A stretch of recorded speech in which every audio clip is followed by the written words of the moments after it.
حضرت موسیٰ علیہ السلام کا زمانہ مبارکہ ہے۔ ایک شخص نے اپنے کزن کو، اپنے چچا کے بیٹے کو، چچا زاد کو قتل کر دیا اور خود ہی اس کا مدعی بن کے حضرت موسیٰ کے پاس آیا کہ بتائیے جناب میرے اس بھائی کو کس نے قتل کیا ہے؟ حضرت موسیٰ نے ایک سادی سی بات کی، کیا فرمایا؟ وَإِذْ قَالَ مُوسَىٰ لِقَوْمِهِ إِنَّ اللَّهَ يَأْمُرُكُمْ أَن تَذْبَحُوا بَقَرَةً۔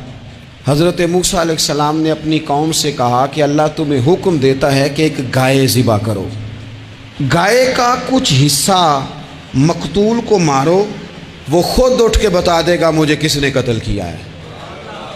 یہ پہلا سپارہ ہے قرآن مجید کا، آپ اس کو دیکھ لیں، یہ آیت نمبر 67 سے شروع ہو رہا ہے۔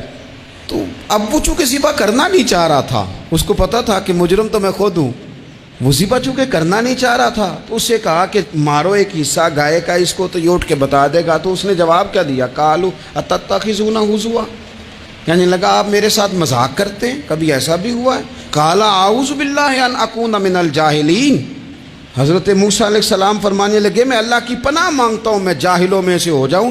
ہر وقت مذاق کرتے رہنا یہ تو جاہلوں کا طریقہ ہے۔ کن کا ہے؟ حضرت موسیٰ نے کہا ہے، قرآن پاک ہے، ہر وقت مذاق کرتے رہنا۔ خوش طبعی اور چیز ہے، مسکراتے رہنا، لیکن کسی کا مذاق ہر وقت اڑاتے رہنا کن کا طریقہ ہے؟ جاہلوں کا۔ جب کہا نہیں ذبح کرنی ہے تو اب ذرا دیکھیے کرنا نہیں نہ چاہ رہے، قالوا ادع لنا ربک یبین لنا ما ہی، کہنے لگے اے موسیٰ پھر آپ نہ رب سے دعا کریں کہ وہ ذرا کھول کے بتائے وہ گائیں کس طرح کی ہو۔ ارادہ نہیں نہ ذبح کرنے، آپ دعا کریں۔ قال انہ یقول انہا بقرۃ لا فارض ولا بکر، فرمایا کہ رب کہتا ہے وہ گائے نہ بوڑھی ہو نہ زیادہ بچیا ہو، عوان بین ذالک، ان کے درمیان ہو، یعنی جوان گائے ہو۔ فافعلوا ما تؤمرون، کرو جس کا تمہیں حکم دیا جا رہا ہے۔ قالوا ادع لنا ربک یبین لنا ما لونھا، لو اگلی بات سن لو، کہنے لگے آپ دعا کریں رب سے کہ وہ کھول کے بتائے اس کا رنگ کس طرح کا ہو، رنگ بتائیں کس طرح کا ہو۔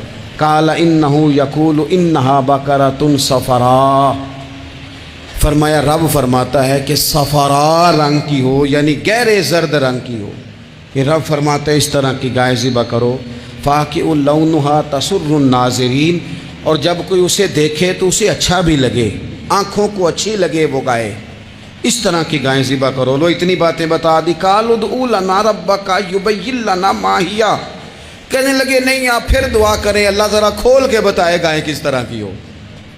ان البقرہ تشابہ علینا، ہمیں ذرا گائیں پر شبہ پڑ گیا ہے کس طرح کی ذبح کرنی چاہیے۔ وَإِنَّا انشاء اللہ لمہتدون، اگر اللہ نے چاہا تو ضرور ہم ہدایت پا جائیں گے۔ پھر اللہ تعالیٰ نے فرمایا کہ قال انہ یقول انہا بقرۃ لا ذلول تثیر الارض، گائیں اس طرح کی ہو کہ وہ کبھی کھیتی میں نہ چلائی گئی ہو، یعنی اس کو کبھی کام نہ اس سے لیا گیا ہو۔ بیل کو لوگ لگاتے تھے نا، جو کام آج ٹریکٹر سے لیا جاتا ہے وہ گائے بیل سے لیا جاتا تھا، تو وہ کھیتی باڑی کے کام نہ اس کو لگایا گیا ہو۔ ولا تسقی الحرث، اور نہ اس سے پانی نکالا گیا ہو، نہ کھیت چلانے ہل چلانے میں لگائی گئی ہو، اور وہ جو کنواں ہوتا تھا جس کے گرد گائیں گھومتی تھی، تو کہا وہ بھی کام اس نے نہ کیا ہو گائے نے۔ مسلمۃ لا شیۃ فیہا، وہ ہر عیب سے پاک ہونی چاہیے۔ قالوا الآن جئت بالحق،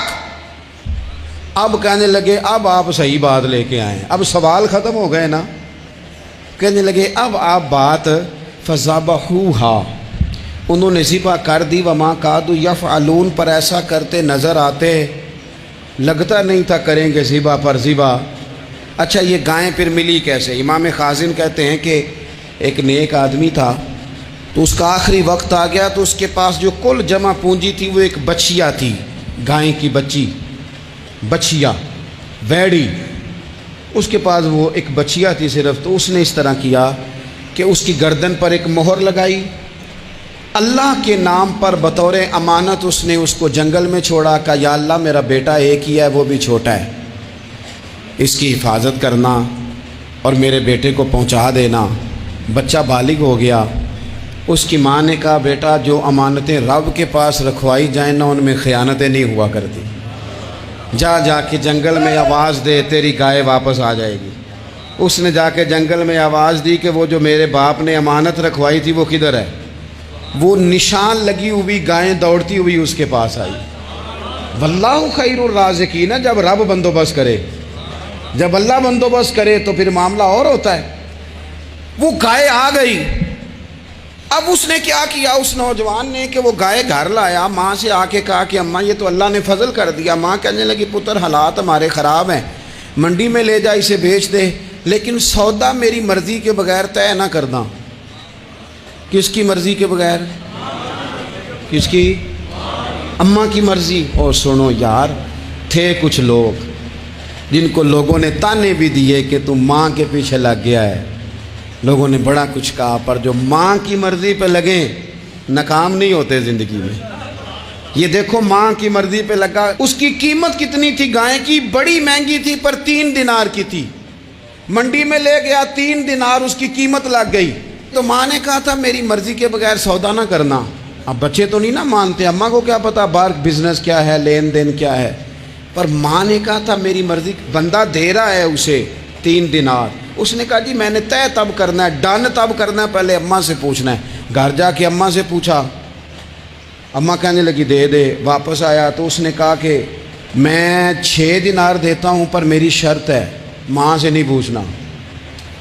اس نے کہا تو 12 بھی دے، ڈن تب بھی ہونا ہے جب اماں نے کہنا ہے۔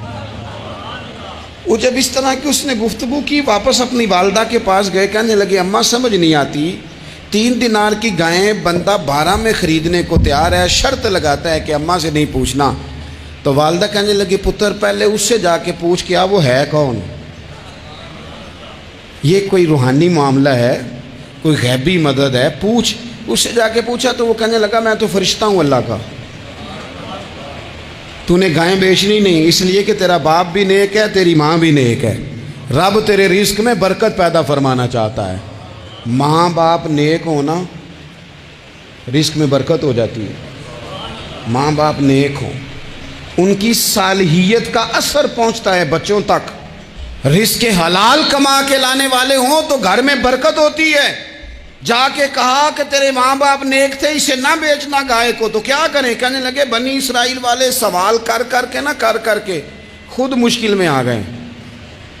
اب وہ ایسی گائے جو جوان بھی ہو، یہاں تو ہر غریب آدمی اپنی گائیں یہاں لگا دیتا ہے، کھیتی باڑی میں یہاں لگا دیتا ہے، کنویں میں پانی نکالنے میں، تو یہاں تو ہر ایک کی گائیں، تو ایسی گائیں جس کا رنگ بھی اتنا پیارا ہو، زیادہ بوڑھی زیادہ بچی بھی نہ ہو، اور ابھی تک کھیت میں بھی نہ لگی ہو، وہ سوائے تیرے کہیں نہیں ہے۔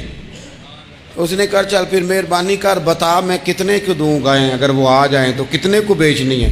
اسے کہنا کوئی نہیں، ریٹ تو زیادہ کرنا ہی نہیں، ان سے کہنا گائے کے اندر سے گوشت نکال دیں اور جتنا گوشت ہے اتنے پیسے بھر دیں، اس کی کھلڑی بھر دیں۔ اب وہ بنی اسرائیل والے ڈھونڈتے پہنچ گئے، کہا جناب گائیں 3 دینار کی 6 لے لو۔ اس نے کہا نہ بھائی، ذبح کروں گا، گوشت نکالوں گا، جتنا وزن گوشت کا ہے اتنے پیسے بھرو گے، کھال میں تو پھر گائے تمہیں ملے گی۔ اب مجبور تھے، کیا کرتے؟ ابن کثیر حدیث لائے ہیں، امام سیوطی نے در منصور میں بھی لکھی ہے، نبی پاک صلی اللہ علیہ وسلم نے فرمایا سنو جوانوں، اور اسے دل کی تختی پہ لکھو، نبی پاک علیہ السلام نے فرمایا اگر بنی اسرائیل والے زیادہ سوال نہ کرتے تو اتنی مشکل کا شکار نہ ہوتے۔ انہوں نے سوال اتنے کیے کہ چارہ نہیں ہے اب ان کے لیے، چارہ نہیں ہے اب ان کے لیے کہ یہ ادھر ادھر جا سکے، مجبوری بن گئی، یہی گائے خریدنی ہے، یہی لے جانی ہے۔ اب اتنا سارا مال جمع کر کے وہ گائے خریدی، ذبح کی، تو مقتول کو جب اس کا ایک حصہ مارا تو اس نے اٹھ کے کہہ دیا یہ جو مدعی بنا ہوا ہے نا، یہی تو میرا قاتل ہے، یہی تو میرا قاتل ہے، یہی تو ہے، اس نے یہ سارا کام